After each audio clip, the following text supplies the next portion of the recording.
인간은 하나님에 의해서 특별하게 창조되었다는 그 창조 기사를 오늘 창세기 2장에서 1장과 2장에서 설명하고 있습니다.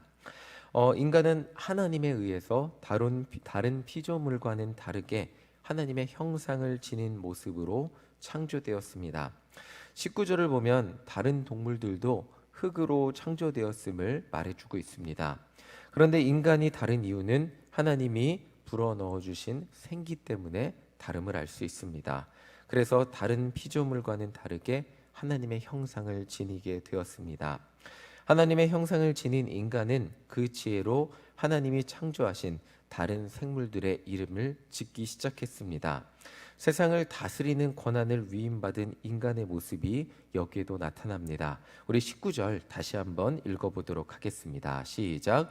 여호와 하나님이 흙으로 각종 들짐승과 공중의 각종 새를 지으시고 아담이 무엇이라고 부르나 보시려고 그것들을 그에게로 이끌어 가시니 아담이 각 생물을 부르는 것이 곧 그 이름이 되었더라. 다른 생명체들의 이름을 지어서 부르고 그 이름이 그들의 이름이 되는 것은 다른 생명체들이 할 수 없는 인간만이 할 수 있는 고유한 능력이었습니다.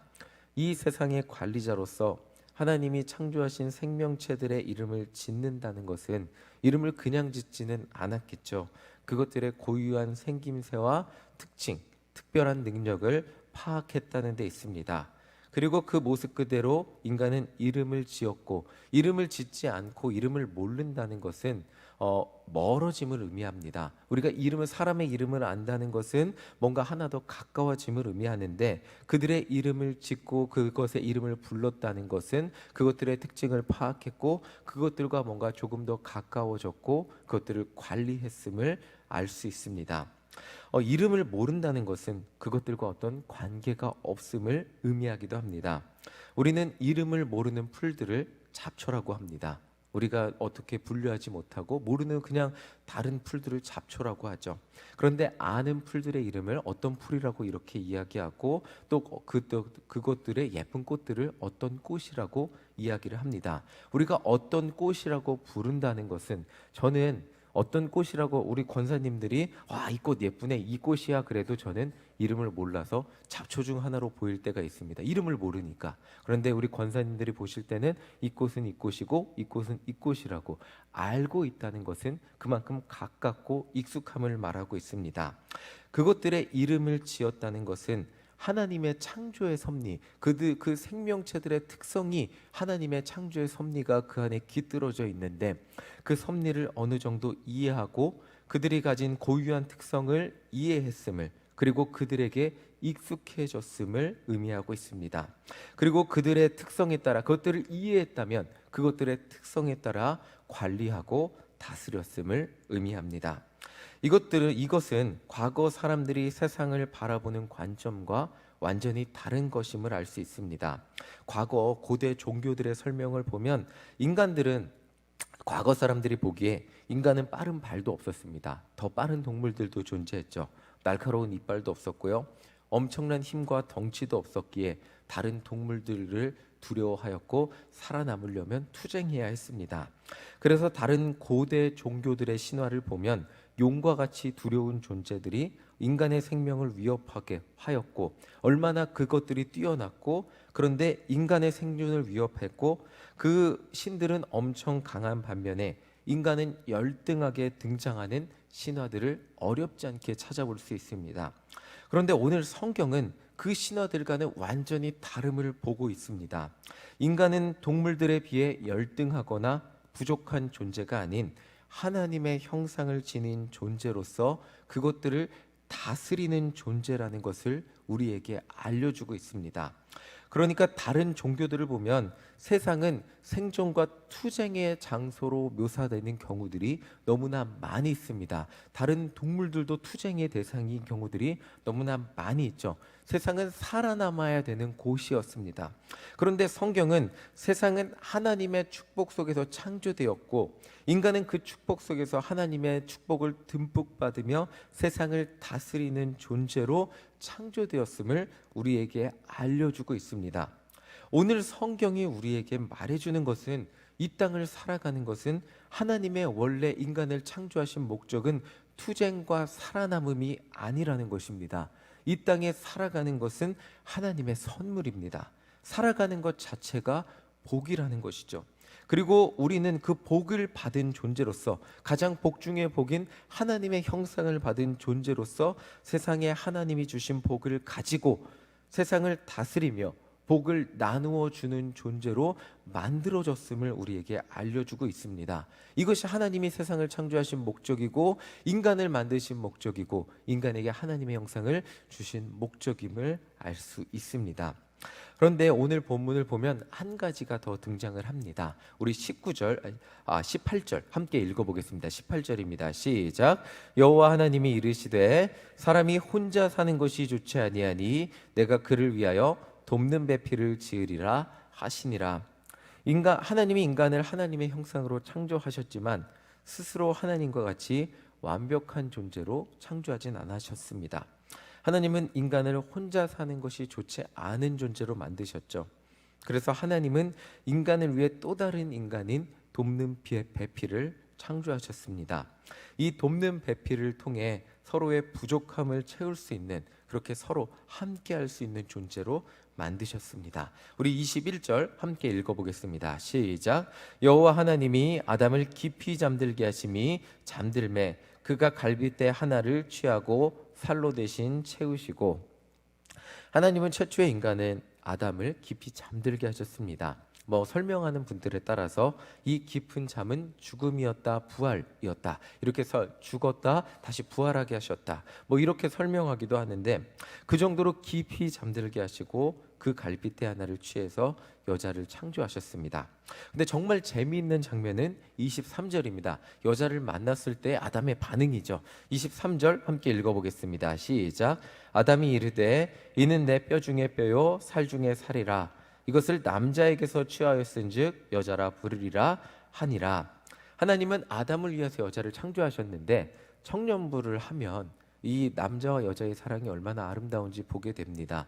그러니까 남자가 한 여자를 바라보며 너무 설레어하고 기뻐하고 행복하는 모습, 너무나 이 이성 교제가 너무 행복한 거잖아요, 사실은. 자, 이 뼈 중에 뼈요 살 중에 살이라 하면서 아담이 정말 기뻐하는 모습을 보게 됩니다. 남자가 여자를 보며 사랑에 빠지고 설레어하고 행복해하는 모습, 우리 권사님들도 다 그런 시절이 있으셨잖아요, 그렇죠? 네, 청년들이 그렇게 사랑에 아직 빠지지 못한 청년들이 있었고, 사랑에 빠지고 싶어서 새 대상을 찾고 있는 그 모습부터 어떻게 보면 참 부러운 모습이기도 한데, 그렇게 사랑에 빠진 청년들의 모습을 보면 이 아담의 모습이 보이기도 합니다. 하와를 보면서 내 뼈 중에 뼈요 살 중에 살이라, 이렇게 자기의 모든 것을 줄 수 있을 것 같은 그 사랑에 빠진 모습. 아담은 하와를 보면서 굉장히 기뻐함을 알 수 있습니다. 남자가 여자를 보면서 기뻐하는 것, 행복해하는 것, 여자가 남자를 보면서 기뻐하고 행복해하고 설레어하는 것, 그 기쁨이 사랑이 되고 그 사랑이 성숙해져서 서로의 부족함을, 처음의 사랑은 나의 만족을 위해 시작이 되잖아요. 내가 그 사람을 만났을 때 행복해지고 나도 뭔가 이성교제를 해보고 싶고 뭔가 내 부족함이 채워지는, 그래서 나를 위해 시작했다가 사랑이 무르익을수록 내 것을 그 이성교제의 상대에게, 그 여자친구 남자친구에게 줌으로써 기뻐하게 되는 것, 그 사랑이 성숙해져서 서로의 부족함을 채워주는 것이 하나님의 섭리임을 우리에게 알려주고 있습니다. 다시 그 고대 종교의 이야기로 돌아가면 이스라엘 주변의 가나안 족속들은 인간의 성을 굉장히 퇴폐적으로 다루는 경우들이 많이 있었죠. 그리고 또 다른 종교들을 보면 너무 퇴폐적으로 흐르니까 인간의 성 자체를 악한 것으로 보는 종교들과 철학들도 존재했습니다. 양극단이었죠. 그런데 오늘 성경은 남녀의 사랑에 대한 완벽한 밸런스를 보여주고 있습니다. 균형을 보여주고 있죠. 남녀의 사랑은 너무나 당연한 하나님의 섭리이고 그 사랑을 통해 하나님의 창조가 완성이 됨을 우리에게 알려주고 있습니다. 24절 함께 읽어보겠습니다. 시작. 이러므로 남자가 부모를 떠나 그의 아내와 합하여 둘이 한 몸을 이룰지로다. 이 부족함이 하나가 됐을 때 바로 그때 남자가 한 여자를 바라보며 행복해하고 여자가 한 남자를 바라보며 행복해하고 그것이 통하여 한 가정을 이루고 그것이 하나님이 우리에게 주신 너무나 큰 축복이고 인간이 자신의 부족함을 채우며 둘이 함께 살아갈 때 생육하고 번성하는 복이 한 가정에 이루어지게 되는 것, 하나님의 창조가 계속해서 이어지게 되는 것임을 우리에게 알려주고 있습니다. 인간이 하나님의 형상을 잃어버리지 않고 그 형상을 이 땅에 남겨주고 계속 자신의 모습을 제가 설명했듯이 마종은 닮은 사람이 마인성으로 이 땅에 태어나고 마인성 닮은 사람이 또다시 태어나고 저희 아버지 닮은 사람이 저였듯이 계속해서 제 모습이 잊혀지지 않고 이 땅이 계속해서 생육하며 번성하며 살아가는 복은 남녀가 서로 사랑하는 데 있다는 것을 우리에게 알려주고 있습니다. 이것이 엄청난 복임을 남녀의 사랑이 인간이 서로의 부족함이 채워지고 그리고 하나님의 창조가 완성되는 엄청난 복임을 우리에게 알려주고 있습니다.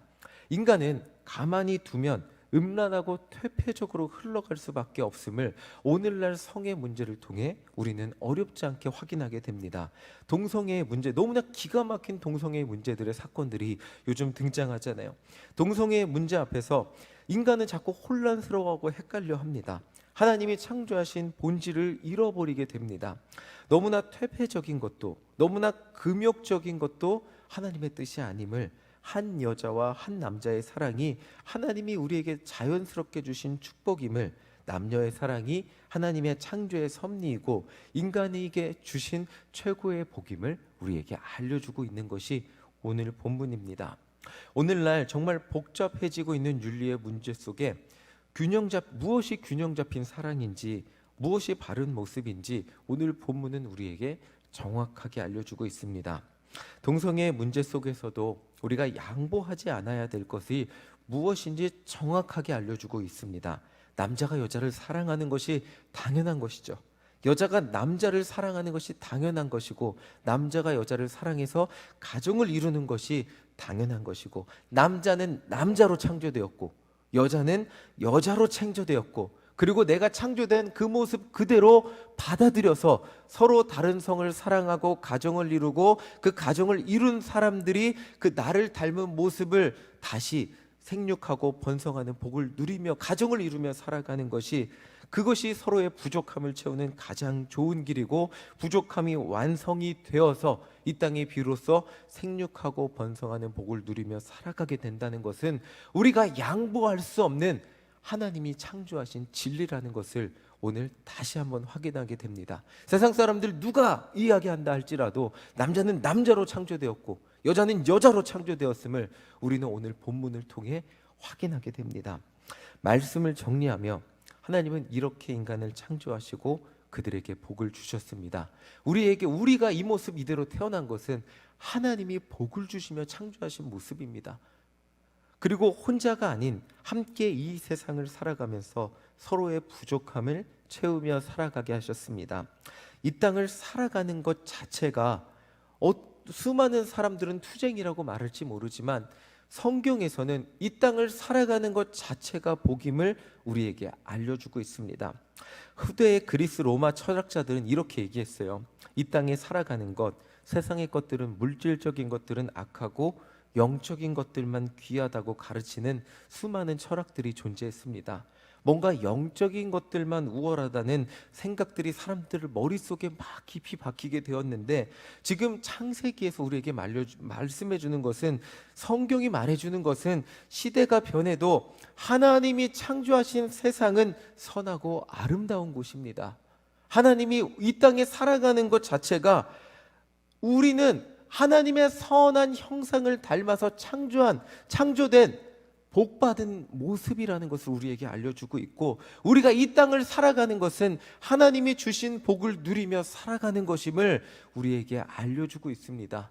그런데 우린 자꾸 오해하면서 이 땅을 살아가는 것이 고통과 눈물과 아픔뿐임을, 뭔가 육적인 것은 악하고 부족하고 연약하고 영적인 것만 고귀한 것이라고 생각하며 살아갑니다. 그런데 하나님은 우리에게 복을 가득 주시며 이 땅 가운데 생육하고 번성하며 이 땅을 다스리며 살아가라고 말씀하시고 많은 복들을 주셨습니다. 구원받은 백성이 이 땅을 살아가는 것은 복입니다. 나에게 가정이 있다는 것도 엄청난 복입니다. 그리고 그 가정을 넘어서서 나와 함께 신앙생활을 할 수 있는, 나의 부족함을 채워줄 수 있는 성도, 내 옆에 있는 권사님이 있다는 것, 내 옆에 장로님이 있다는 것, 내 옆에 목사님이 있고 전도사님이 계시다는 것은 복입니다. 나와 함께 할 수 있는 사람이 있다는 것 자체가 엄청난 복입니다. 그 이유는 그들이 내 부족함을 채워주고 그들이 있기에 내가 살아가는 동안 하나님을 잃어버리지 않고 함께 신앙생활을 하며 천국에 같이 가는 동료의 역할을 해주기 때문입니다. 오늘 하루 우리에게 하나님이 이미 이 복을 주셨어요. 이 복이 인정이 되는 하루가 되시기를 간절히 소망합니다. 이 복이 감사가 되는 하루가 되시기를 간절히 소망합니다. 복을 주셨어요. 복을 못 받은 게 아니에요. 우리는 이미 이 자리에 앉아있는 이 순간 복이 임한 삶이에요. 그 복이 인정이 되고 감사가 될 때 우리는 오늘 하루도 이 땅에 살아가는 것 자체가 기쁨이고 은혜이고 행복을 누리며 살아가는 하나님의 자녀가 될 수 있다는 것입니다. 내가 살아가는 자체가 복이고 감사임을, 내게 가정이 있다는 것이 복이고 감사임을, 내게 신앙의 동료가 있고 내가 다니는 교회가 일신교회임을, 이것이 감사이고 복인 것이 인정이 되는 우리 모두가 되시기를 간절히 소망합니다.